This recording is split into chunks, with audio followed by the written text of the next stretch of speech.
तो किसान भाइयों, अगर आपके खेत में भी लग गई है सोयाबीन की फसल के अंदर इल्लियां, इन दवाइयों का स्प्रे करें, आसानी से पाओगे छुटकारा। नमस्कार किसान भाइयों, अपना कृषि बाजार यूट्यूब चैनल में आप सभी का स्वागत है। तो आज के वीडियो में हम जानेंगे कि हमारी जो सोयाबीन की फसल के अंदर जो समस्या आ रही है अभी इल्ली की, उसका खात्मा कैसे करें, तो कौन सी दवाई का स्प्रे करें, जैविक करें, रासायनिक करें। तो काफ़ी सारे सवाल है, तो आज के वीडियो में हम डिस्कस करेंगे और कौन सी दवाई हमारी फसल के लिए अच्छी रहेगी, तो हम यहाँ बात करेंगे। तो किसान भाइयों, हम पहले जानेंगे कि इसका प्रकोप हमें फसल के अंदर देखने को कैसे मिलेगा सोयाबीन की फसल। तो जब हमारी सोयाबीन की फसल के अंदर इल्लियाँ लगेगी तो आप देखोगे कि कंकाल नुमा पत्तियों को खा जाएगी इल्लियाँ, यानी कि हम कह सकते हैं जाली नुमा पत्ते को खा जाएगी। पहला तो ये लक्षण देखने को मिलेगा। दूसरे नंबर, अगर छोटी इल्ली है तो वो पत्तों को नीचे से खाती है, और अगर बड़ी इल्ली है तो वो पूरा पत्ता खा जाती है। और यही इल्लियाँ देखा जाए तो फूल भी खा जाती है, और हमारी फली के अंदर जो दाने बनते हैं उनको भी खराब कर देती है और उसको भी खा जाती है। ये जो हमारी सोयाबीन के अंदर जो इल्लियाँ लगती है, ये कई प्रकार की हो सकती है। तो हम ऐसा क्या करें जिससे इन इल्लियों का खात्मा आसानी से हो जाए। तो इस वीडियो के अंदर हम 3 नियम पर बात करेंगे: यांत्रिक नियंत्रण, जैविक नियंत्रण और रासायनिक नियंत्रण।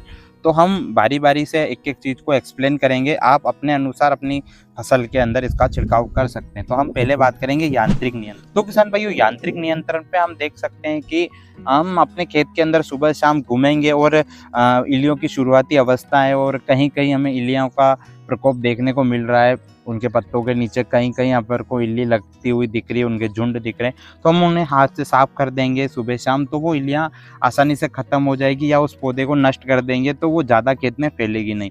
ये तो यांत्रिक नियंत्रण हो गया। लेकिन उसके बाद बात आती है कि खेत में प्रकोप ज़्यादा ही हो गया है और अब कौन सी दवाइयाँ छिड़के, तो उसके लिए हमें स्प्रे करना बहुत ज़रूरी है। तो स्प्रे में भी हम 2 तरीके के स्प्रे कर सकते हैं, एक जैविक स्प्रे और एक रासायनिक स्प्रे। क्योंकि कुछ किसान भाई अपना बिजनेस तेल का होता है, सोयाबीन के तेल का, तो उसके लिए भी बनाते हैं। कोई चाहता है कि उसको हम ऑर्गेनिक तरीके से जैविक खादों का, दवाइयों का प्रयोग करें। तो अगर वो कर रहा है तो उसके लिए मैं जैविक के बारे में बता रहा हूँ। और अगर कोई किसान भाई ठीक है, अच्छा प्रोडक्शन के लिए और इल्लियों का ज़्यादा ही प्रकोप हो गया, तो उसके बाद रासायनिक का प्रयोग भी करना बहुत ज़रूरी है। तो हम दोनों पे बात करेंगे।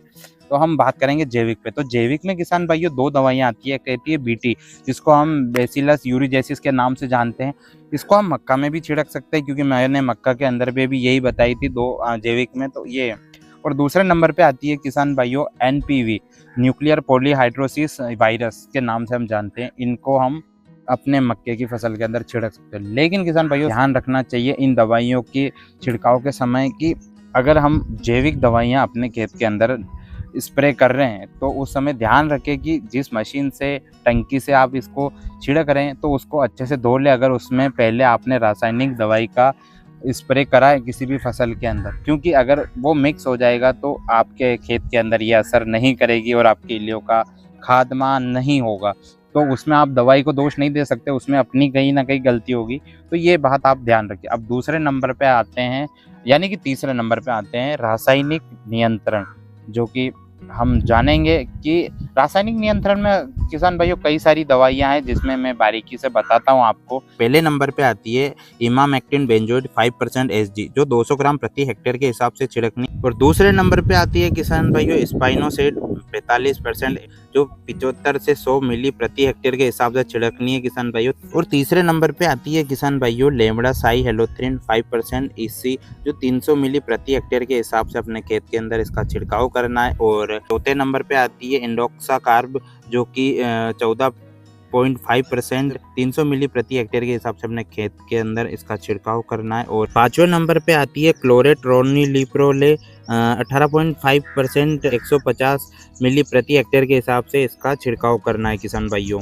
जब भी आप अपने खेत के अंदर छिड़काव करें तो ये सावधानियां भी हमें ध्यान रखना ज़रूरी है कि 500 लीटर प्रति हेक्टेयर के हिसाब से हमें घोल बनाकर अपने खेत के अंदर छिड़काव करना है। दूसरी बात, अगर हमारी एक दवाई का स्प्रे कराए और उसका हमें असर देखने को नहीं मिला तो दूसरी बार दवाई बदल के प्रयोग करें। क्या होता है ना, बार बार एक ही दवाई स्प्रे करेंगे तो अगर नहीं जा रहा है तो वो वापस हम छिड़केंगे उसी दवाइयों को तो नहीं होगा, क्योंकि क्या होता है ना, इल्लियों को अगर एक ही स्प्रे बार-बार करेंगे तो क्या होती है, इल्लियाँ उससे लड़ने की क्षमता आ जाती है और वो उसके अनुसार ढल जाती है, तो इल्लियाँ ख़त्म नहीं होती। अगर बदल-बदल कर हम प्रयोग करेंगे तो हमारा कहीं न कहीं ख़त्म हो जाएगा इल्लियों की समस्या जो हमारे खेत के अंदर आती है।